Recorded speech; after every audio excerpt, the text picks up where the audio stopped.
Many of the stories is, here's a missionary, if you did not know that, he was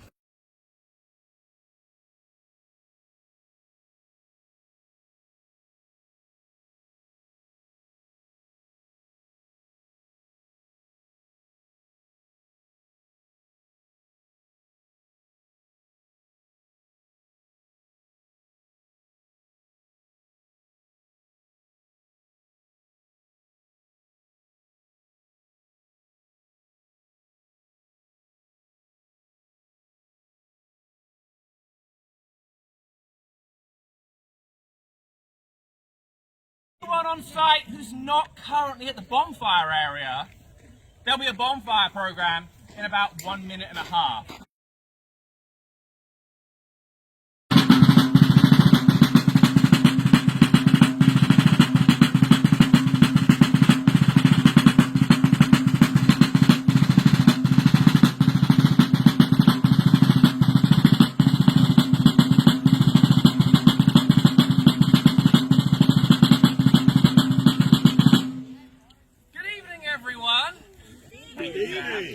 And welcome again to the Conococheague Institute for what is becoming an annual event at Bonfire Night.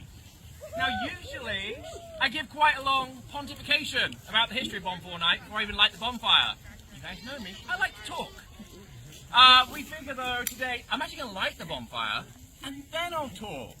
I have a nice background behind me, so it's disgusting warm. Courier media very kindly if you bring a lantern over, that might help too. I would walk a professional fire over here, but we're quite busy tonight, and I might set someone alight. So,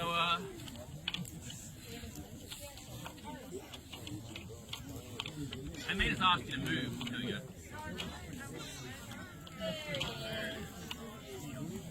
So as we light our good fire tonight, our bonfire, we are largely having good thoughts in mind.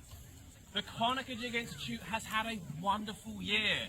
More programs than ever, more staff than ever, more sponsors and events than ever. We had that very large grant at the start of the year that got our playground and our picnic tables and our tractor from the impact grant of Franklin County. And so we are in a very good mood as we celebrate this Bonfire Night today. So that's my good luck.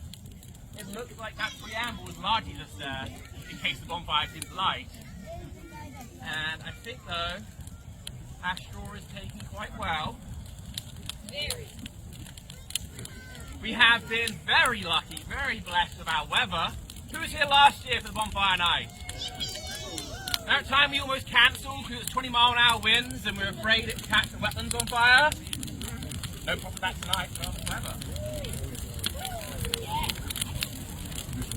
You know what? You can hold the lantern. I think it's going to take care of itself now. As a safety consideration,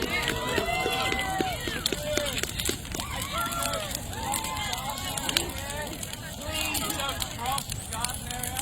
It's not good.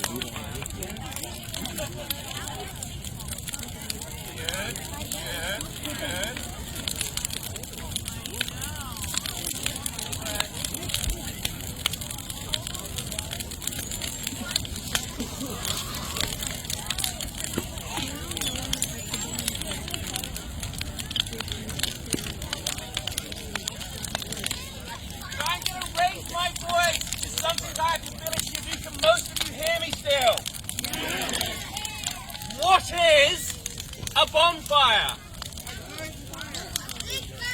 Big fire, a good fire. Anything else? Celebration. A light in the darkness. Yeah, so bonfires have been used for thousands of years in many cultures to celebrate something. In 1755, Dr. Johnson, who wrote the dictionary, defined a bonfire as bonfire, from bon, French for good, and fire, a fire held in celebration or exaltation of the community. Hello community, who I'm exaltationing with. Dr. Johnson was wrong. He was often wrong. It does not come from good fire. The word bonfire comes from banefyre or bonefire. First recorded in the 15th century text talking about fires would be held around the Feast of St. John, and one of the fires would contain bones, veins. One of the fires would contain no bones. And so the actual etymology of bonfire means bone fire. And there is a very small skeleton of a snake that passed away in the centre of our fire today. So it is a bonfire. But then my other question is, why do we celebrate bonfire here at the Conococheague Institute? Why did colonial settlers celebrate bonfire? And for that story, we have to go back in time, back further than we usually do. In 1605, Europe was not a very happy place. Protestants and Catholics, monarchs and parliaments were fighting consistently, and there was a lot of hate. And so a conspiracy of Catholic conspirators, not led by the famous guy you're thinking of, but he was one of them, Guy Fawkes, planned a conspiracy to blow up the entire government. At the Act of Parliament, the opening of Parliament on November 5th, it loaded the basements of buildings full of gunpowder, and in one fell swoop would kill the entire royal family and all of the political leaders. That didn't happen.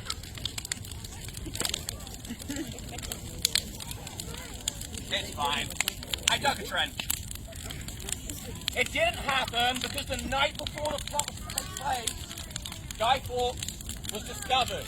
One of the conspirators had written a letter to his friend and said, I'll paraphrase because we don't speak good 16th century here, but don't go to Parliament tomorrow, I think it'd be a really bad idea for you.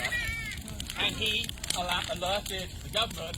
They searched and they found Guy Fawkes, one of the conspirators, with a basement full of firewood and gunpowder, enough that it would have blown up the equivalent of 3 blocks in a city. It would have just taken out the government, it would have taken out 3 blocks of the population.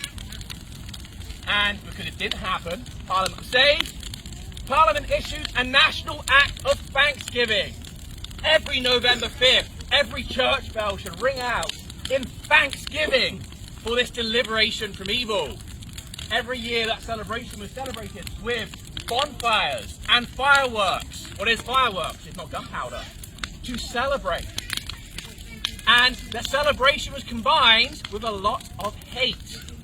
Effigies of people, the Pope, kings of France, and eventually Guy Fawkes were put onto the fire. And people would revile them. They would throw stones at them. They would focus with hatred. For the last 2 years, we have had lovely giant effigies on our fire. But you are not about to hear me say, bring out the guy! Because we're not going to. The world is a very dark place. There is enough hatred and war and violence that we should not glorify a burning corpse on a fire. I wasn't sure how that would go. I was winging it. So we are going to continue our bonfire night to celebrate the community, but we're going to try and draw ourselves away from the hatred. Instead, Amelia today was having visitors make effigies, and those effigies symbolize something. It doesn't symbolize hatred for a different religion, or a different person's ideals, or anything. It's just a feeling, a concept. So my effigy today is just violence. I deplore violence in all sorts, and I wish it would go away. So violence is my bonfire. If anyone made effigies today, and they would like me to throw them into the fire for you, I very much will. You made an effigy? Okay, what does your effigy symbolize today? Say your name and say what it symbolizes.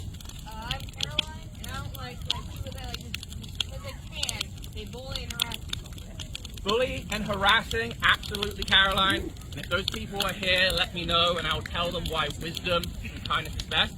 I love but your effigy almost looks like a bow and arrow.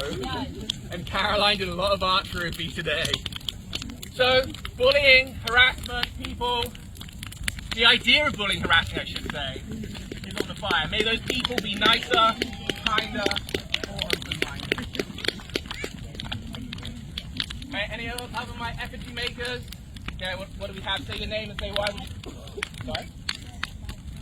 Lorna says just bad people. And made a very, very scary effigy. Can we get a photo of that? It's made of hemp and twigs, and it looks like a mummified face. I'm going to be seeing this in my dreams for a long time. So Lorna's bad people, away you go.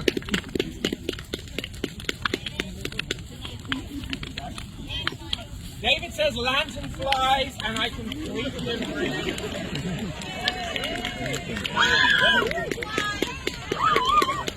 There are almost certainly some lantern flies in our fire because a lot of the fire was made up of a lamppost that we remove every year.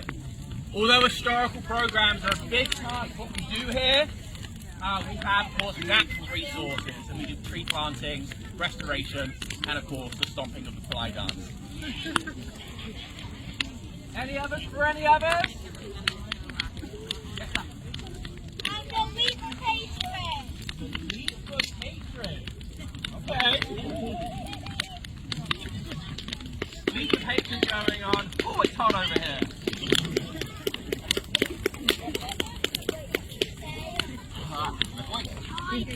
A good bonfire team. I would like to thank everyone who's part of our community. We have had more education bookings, more volunteers. We've had more staff here, as I said. I have one. Okay. Say your name. Sam Cathy.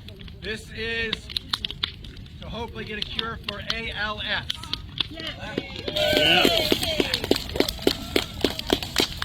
Sam is treasurer of our board of directors, is a lifelong living historian, and one of our very kind volunteers. He made me this coat, which is currently being posted quite slowly down. Yeah, no, we've had a wonderful year. We have grown in our events. Of course, this year we received $1 million donation between us and the First Fur Academy. So our next question, and it is to you, not just to the older donors here, but to the kids too. Where do you want us to go next? Next year is the Conococheague Institute's 30th anniversary. We're going to be 30 years old, 1994. What would you like to see us do? More programs? More programs? No more programs. More playground equipment? Yeah. More food programs. Okay. Food programs, food workshops. Livestock and animal husbandry. We are a farm, and a farm that doesn't go bar or oink is hard. For us on staff, it's hard because we subsist basically off turnip soup for 90% of the year, and that's why we do have terrible flatulence. If you have ideas, you can tell us here today. Several of my board members are present. You can write to us. We want to hear from you, and we would love for you to be part of the planning process. Because we want to keep doing more and more. For today's program, of course, we had the PA Woodsmobile and the Franklin County Library Bookmobile. So we'll have more events with collaborative partners come here. We have over here a Trail Life and American Heritage Girls concession stand. Are you guys closed now for tonight, or is there still food available? There is still food available, and money's purchased, food purchased there, benefits their fundraisers, their camps, their learning opportunities. Michaud Brewing Company has come out now for 2-hour events, and it's made me very, very happy. Because bring the ale to me, I'll drink that ale. They are located in Waynesboro, have a lovely site, but we'd like to see them more often. And they still have ale? Yes? They still have ale, so for those who can drink, do drink. And then, of course, our regular CI volunteers, Oak Grove Farm, Keith and Angela, who did the tavern program. They're here very often. They help build these hot bowls and hops. Sam Merritt and baking today, they're here pretty often. And several of our board members are present. It's hard for me to see you in the dark, but I know you are here and around, and I appreciate the support. Oh, at that, I think most of my soapboxing is done, and verily, I could use a drink.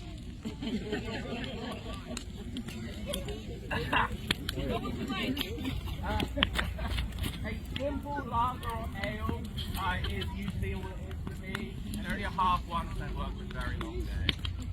But yeah.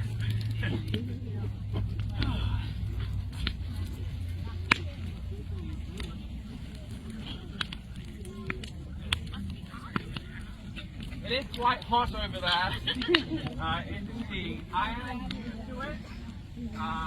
I work in these clothes at 100 degrees in the summer. Surrounded by a fire, it's really no worse than that.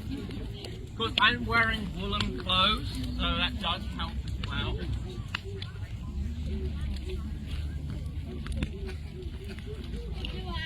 My meat. What am I doing? There is a physical solid substance made of charcoal, saltpeter, and sulfur. On its own, if you ignite it while you're getting there, it turns from a solid to a gas very, very quickly. The gas it forms is more than 10 times the volume of the solid. So if you put gunpowder, I don't know, under the House of Parliament, when it ignites, it's going to want to push out and then blow up Parliament. Put it in a gun or a cannon, it's going to want to explode and thus push a musket ball out. Done in the air, it is fairly safe. It burns at a very hot temperature. My linstock here burns also hot. And so, had Guy Fawkes and the other cabin conspirators succeeded, there would have been a quite a loud bang. What we have instead is a puff, because there was no pressure there. Had we been above that, it would have burnt my skin off. But without pressure to contain it, you just see that lovely gas. You smell that lovely sulfur in the air. But yes, a little magic trick there. I considered lighting the bonfire tonight with a really long trail of gunpowder. But I felt like it was a bit convoluted. There could be insurance issues with that.